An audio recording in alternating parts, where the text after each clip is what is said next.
Garrett Morgan was one of the most influential inventors of his time, and his inventions have created ripples that have forever changed the world for the better. Not only is he known for his inventions, he is also a man who challenged the social injustices of the era for African Americans, a dedication that played a key part in his life as he personally experienced injustice himself and saw it all around him. Morgan was born in Paris, Kentucky on March 4, 1877, to Elizabeth Morgan, a former slave of both African and Indian descent, and to Sidney Morgan, a former slave of African American descent. It is also noted that Morgan is the grandson of the white Confederate Colonel John Hunt Morgan. Although Garrett Morgan experienced life as a free man, his racial diversity would quickly pose a threat in his career and life.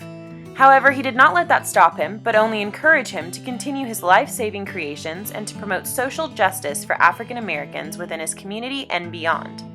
Garrett Morgan lived from 1877 to 1963, a period of social Darwinism that was used to justify social issues like racism and the enforcement of Jim Crow laws that kept African Americans at a lower rank than whites in all facets of society.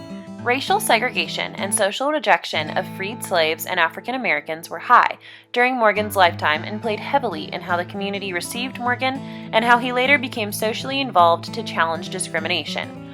Although a successful businessman throughout his lifetime, Southern buyers were not interested in his products. Not only was it because they did not want to support an African American, but it was also due to the gradual increase of rights presented to African Americans during the time.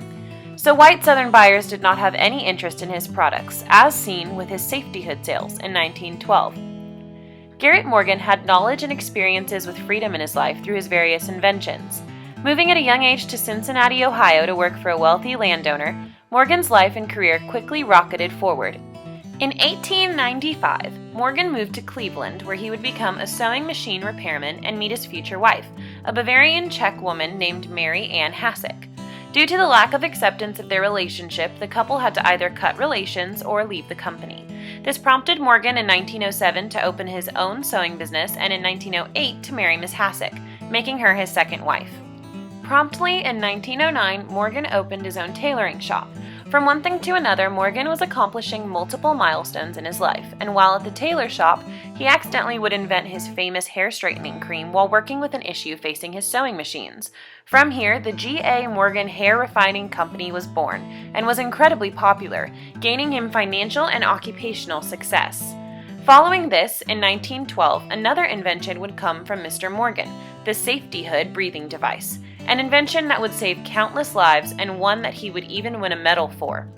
Not only was he recognized with this award at the Second International Exposition of Safety and Sanitation, but he proved its excellence during an event known as the Lake Erie Explosion. Aside from his successful inventions, this moment showed Morgan as a hero for his actions at Lake Erie in 1916, when workers were trapped underground with poisonous gases. Morgan and his brother, alongside two volunteers, quickly used his breathing safety hoods to try and save anyone they could. Although his actions could have been celebrated and were even witnessed by many onlookers, including the mayor, they went unrecognized, even credited to a white volunteer that went in with Mr. Morgan. But because he was African American, he was left unrecognized. Morgan even wrote that the treatment accorded me in the particulars set out in the event is such as to make me and the members of my race feel will not give a colored man a square deal, pointing out the unfair treatment he had received solely based on his race. Sales for his safety hood did not benefit from his actions, even though they proved the effectiveness of his invention, because people did not want to buy a product invented by a black man. Later, his invention of the safety hood would save countless lives in World War I and was the precursor for the common-day gas mask. To combat this stagnancy in sales, Morgan took the advice of a successful tycoon, J.P. Morgan, and Morgan stripped his first name from the device and pretended that a white man had invented his mask instead to increase sales. Although presented with this challenge, Morgan was dedicated to improving the quality of life for all, and his inventions would again later lead to saving lives with his patent of the improved traffic signal. This ideal included what he called a visible indicator that would improve the safe flow of traffic and decrease deadly collisions on the roadways. Overall, Morgan is most often recognized for his patent of the improved traffic signal and other various inventions. However, his life was filled with achievements and movements for social justice as well. Garrett Morgan felt strongly in supporting African Americans, and by 1920 his financial successes offered him the ability to establish the Cleveland Call, an African American newspaper later renamed the Call and Post.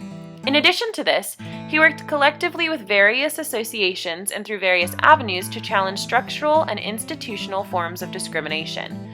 Not only is he one of the founders alongside other African American businessmen of the Cleveland Association for Colored Men and later became the association's treasurer, but Morgan was also an active member of the National Association for the Advancement of Colored People throughout his lifetime after the Cleveland Association for Colored Men joined with the NAACP. Working collectively to combat social injustice for the African American community, Morgan, alongside his co-founders, were all successful businessmen who envisioned a better world for African Americans like themselves and therefore united to combat the social injustices present at the time by establishing the Cleveland Association for Colored Men. Through efforts like lectures and their annual Emancipation celebration to promote the rights of African Americans by having a picnic at Luna Park, a prominent whites-only location, Morgan worked collectively with the members of the Cleveland Association for Colored Men to improve social and economic situations for African Americans. In addition to this, he again used his financial success to buy land and open an all-black country club called the Wakeman Country Club in Wakeman, Ohio in 1923. Lastly, Morgan contributed to the African American community through various donations to African American colleges and creating a housing development in Wakeman Heights to help support their education and life to combat the disparities that weighed heavily at the time. Morgan's support aided in their advancement in their education and therefore their roles in society as well. Garrett Morgan contributed to the ideals of democracy and freedom both in the U.S. and globally through his inventions and his social efforts. Morgan's inventions have saved countless lives around the world, and his actions showed that a person of color is capable of creating something monumental and being someone monumental. He challenged whatever negative waves came toward him and constantly strove to help people, regardless of what white society cast on him. His financial success showed the world and those of the oppressed African American community of the time that they are capable of anything regardless of what society told them.